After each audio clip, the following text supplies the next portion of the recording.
great fellow Americans, earlier today, on the eve of the Thanksgiving holiday, 2 members of the National Guard serving in Washington, D.C., were shot at point-blank range in a monstrous ambush-style attack just steps away from the White House. They had been deputized as part of the most successful public safety and national security mission in the history of our nation's capital, the D.C. Safe and Beautiful Task Force, which has achieved an unprecedented reduction in violent crime and crimes of all type. This heinous assault was an act of evil, an act of hatred, and an act of terror. It was a crime against our entire nation. It was a crime against humanity. The hearts of all Americans tonight are with those 2 members of the West Virginia National Guard and their families. The love of our entire country is pouring out for them, and we are lifting them up in our prayers.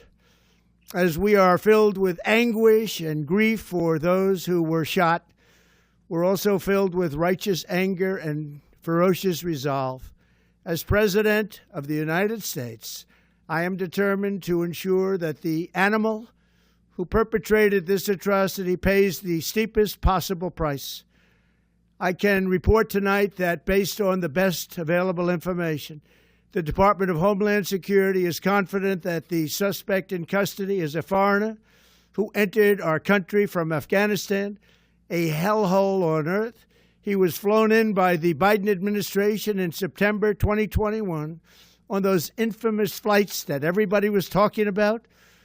Nobody knew who was coming in. Nobody knew anything about it. His status was extended under legislation signed by President Biden, a disastrous president, the worst in the history of our country.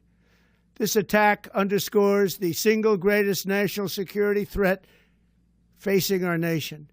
The last administration let in 20 million unknown and unvetted foreigners from all over the world, from places that you don't want to even know about.